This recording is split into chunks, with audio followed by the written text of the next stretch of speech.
Hello, my name's Marc Hayton, the Managing Director of your club, Foxhills. You find me today in the Orangery in the Manor House, where I wanted to tell you what's going on at your club. I've chosen this spot as it's fitting because the AA have just awarded the Manor Restaurant a rosette, which I have beside me. It's a great credit to all the team's hard work, particularly Chef David Hanlon and his brigade, and no less, Alex and the front of house team. Alex deserves particular praise since he took over from Ian last autumn.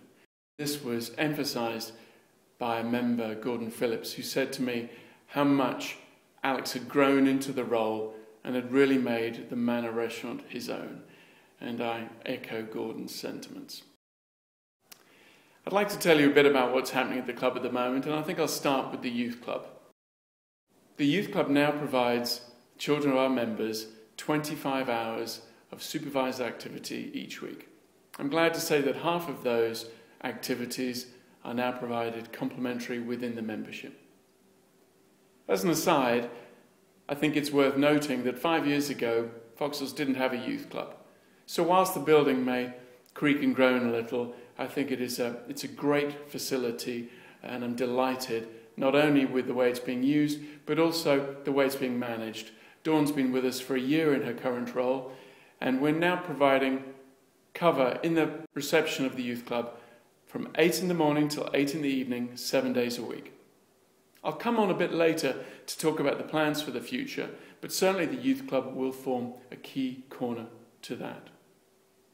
Another aspect of the youth club is that our younger members, teenagers in particular, are welcome to have their own purple card. This just gives children a little independence, and that can just be organised through adults' purple card and transferred to their own, just giving them the freedom to go to the summer house and get a bite to eat or a drink, just to give them that sense that this is their club as well as ours.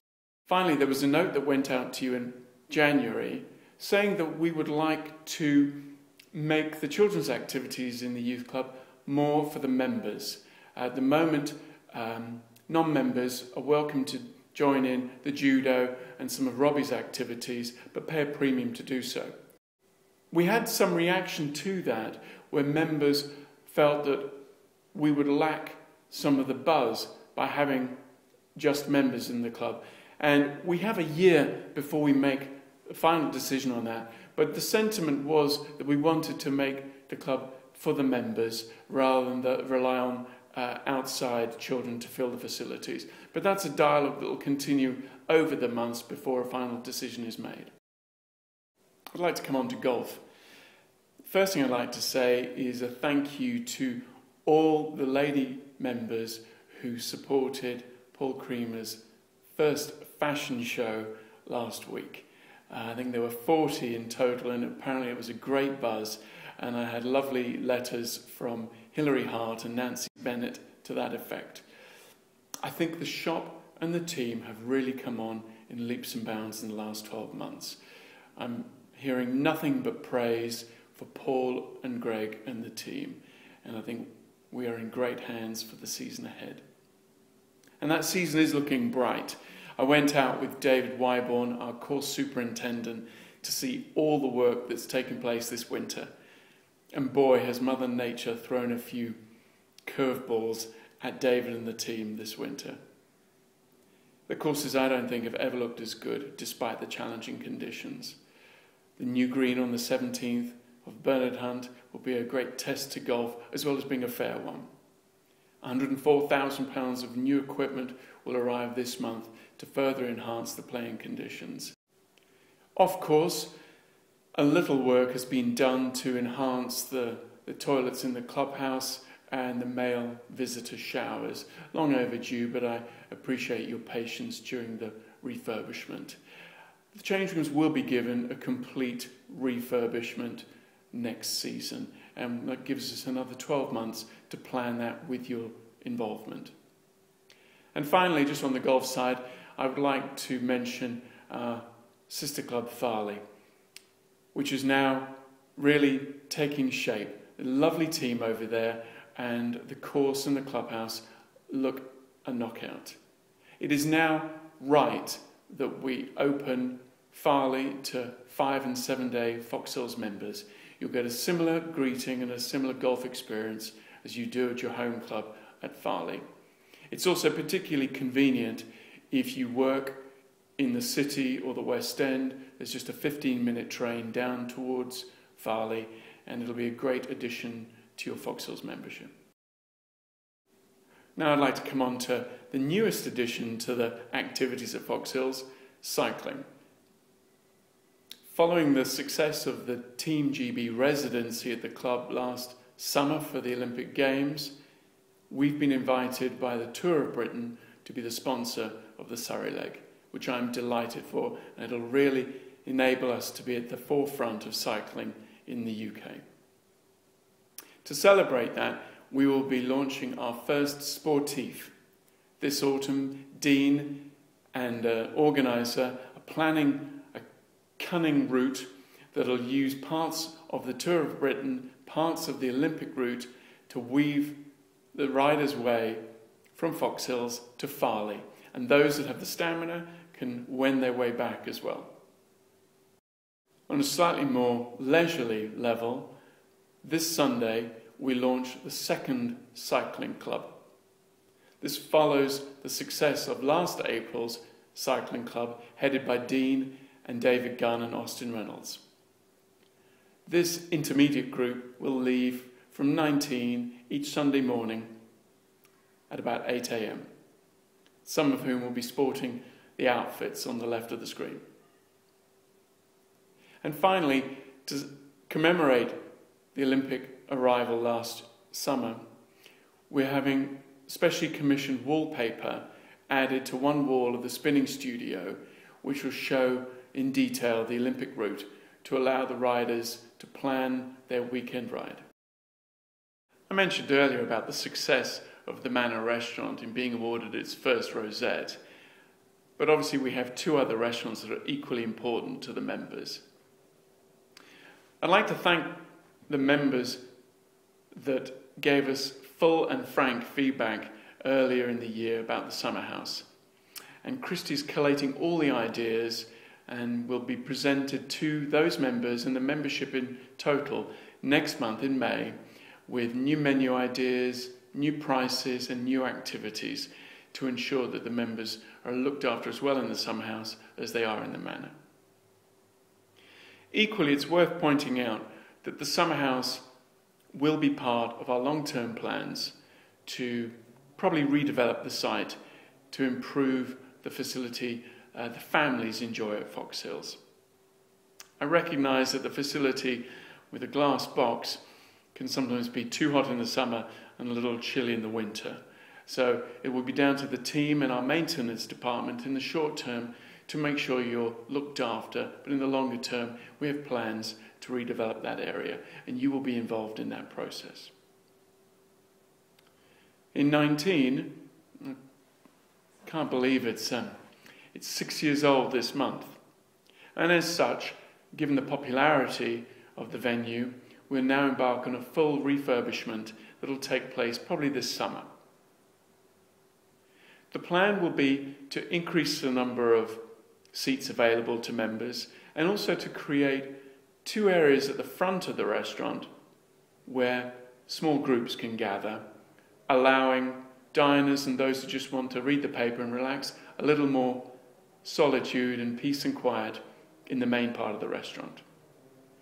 I have the mood board that will be presented to members later this month. The award-winning designers, LSM, hope to replicate the fantastic job they did at 19 at Farley, at the original 19, and it'll be unveiled later this summer. Coming on to the tennis, I'm delighted to say that this season's 500 hours of complimentary clinics has begun.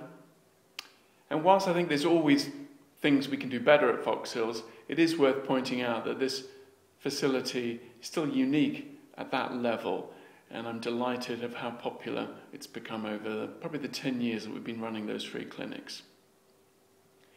I'd also like to congratulate two rising stars in the tennis firmament, Kasia Dobson and Stephanie Cockram, who triumphed at the Surrey Girls Under-18 competition at St George's College.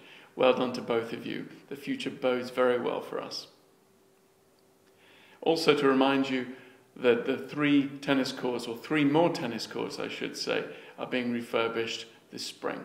On the other side of the youth club, where the classes take place, I'm delighted to see how many members are utilising, I think, over 50 classes a week we're now running. This is more than we've ever run before, and whilst I know demand has been high during the peak season, I'm pleased that the team, particularly Dean, have been adding back-to-back classes to accommodate members' demand, and also to credit Kerry that on a busy Saturday, rather than turn away members from a yoga club, she checked that the clubhouse was free and conducted the class there so all the members could take part. Now that's not going to be suitable for every class, but I think it worked at that occasion for that class. Also I know we're using the kinesis studio in the gym for little espresso kinesis classes, and also we're looking at doing outdoor classes as well. But rest assured, new studios are part of our longer term plans. And finally, Dean is rerunning the successful aerobathon on Saturday the 27th of April in aid of children with special needs. You can sign up in the youth club, and I think there's a small donation for each class you wish to participate in. £5 donation for each class you wish to join in, and I'll certainly be there in my spandex. Meanwhile in the spa, the cream of the stars, the Elemis Pro Collagen Marine Cream, is celebrating its 10th anniversary, and to commemorate that, Charlene and the team are offering 25% off a Pro Collagen facial when you buy the product. Who could resist? Also, I would like to just apologise to you for the inconvenience you've had with the lockers. It has frustrated us as much as you. We're disappointed at the performance of those lockers, and you will see in some, especially in the male locker room, a new type of locker that is more robust and hopefully with a better turnaround from the supplier. So thank you for bearing with us, but it has certainly been something we haven't ignored, but it's been a little frustrating at our end as well. I would like to publicly thank Jeff Conliffe, who after 16 years as a colleague at the club left at the end of March. Jeff was latterly general manager and did a fantastic job at the club. He'll still be around. He's a member of the club and a long-term friend of Foxhills. But the strong foundation that Jeff built will enable Foxhills to move up to the next level. I'll be personally overseeing the appointment of Jeff's successor, and I'll keep you posted as to our progress. I'm also pleased to see so many of you that have written in with your suggestions, including a zip wire over the outdoor pool and crown green bowls. But certainly improvements to the summer house, a cafe and a relaxation room for the spa, and improvements to the studio and the youth club are all on the plans, and the council members have been open to those suggestions. So please do let me know any other thoughts you have about the long-term capital investment of your club, but also any small things you'd like to see different. I had a very good email from Michelle Leclerc talking about the two-way dialogue with the club and how it could be improved, and it's something that's absolutely key. So as much as I'm enjoying talking to you today, and the fact that we use the app, Twitter, notices and magazines, it is really key that we give you full opportunity to communicate with the club and myself. Foxhills is still family owned after 30 years and one of the few independent clubs in the area, and that does mean you have a voice. All that remains for me to say is thank you for sitting through this message. It's the first one we've done, and I promise it'll get better next time. And to wish you all a wonderful spring. Lord knows we deserve it. And if you happen to be at the club this Sunday at 8 o'clock, you may see me in one of these on a bike. Thank you.